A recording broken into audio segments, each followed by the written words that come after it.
What's up guys, Joe here, and in today's video I want to show you something sad actually. This is an iPhone 11 Pro and this is an iPhone 10s. 1-year-old device, brand new device. Now, the thing is that with the new device, we are losing 3D touch, which means if you actually press on the screen, there is a little sensor under the screen that can detect the pressure of your press, and basically you could do a 3D touch just like on an Apple Watch or an older generation iPhone. Anything from 6S up to the 10s had this feature with exception to the iPhone SE, and it is gone. Instead, we get this haptic touch feature. Now, the problem is haptic touch is slow in iOS 13. And how slow? I just want to demonstrate that to you guys. So if you want to see, stick with me. Let's take a look on the 10s with the traditional 3D sensor or 3D touch sensor under the screen. Basically what that means is if you touch and press on an icon, you get a very quick feedback and get like a sub menu to those things. Even you can do this on folders. If you go into a website, let's say go to 9to5Mac, and I want to open a link, I just click on it and it opens. Now if I do the exact same thing on an iPhone Pro, you can see how slow that is. And it's just terrible. Now, let's look at it side by side on the Settings app, on YouTube Studio app, on the Facebook app. There is a huge lag behind because with the iPhone XS, I'm actually pressing hard and it can detect that I'm pressing harder. With the iPhone 11 Pro, it's basically a long press, so it has to have the time delay for it to recognize that I'm actually trying to do a deep press.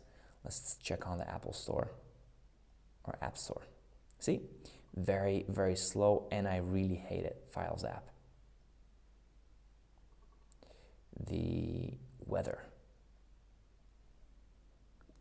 I am frustrated. If I go into a website, let's say, okay, here I am on 9to5Mac, I want to open this. It's just these things that frustrate me. I've got used to of having this really quick, really immediate feedback. I think Apple should really, speed up the animation or do something, because it feels very slow and it's un-Apple-like, as I would say actually. Even if I go into the notes. So the biggest feature on the screen, on the keyboard actually, was that I can drag the cursor anywhere. So if I have text, I can precisely put my cursor anywhere I want, and if I press harder, it highlights everything. Now with the iPhone 11 Pro, if I try to do that, well, what happens is we have the swipe keyboard now. So I cannot hard press on here because it thinks that I'm trying to use the swipe keyboard. But what I can do is actually hold on the space button or a space keyboard, and that's when I can do things. And I can't highlight anything with it anymore. So even if I try, nothing happens. So again, over here, I can click anywhere and I say I want to highlight this, then I just press harder again. If I have a couple of words over here, I can actually choose, I want to highlight this, and I want to highlight this and this. Over here, I can go here, but I can't highlight anything, and it's driving me mad. I don't know why Apple did this.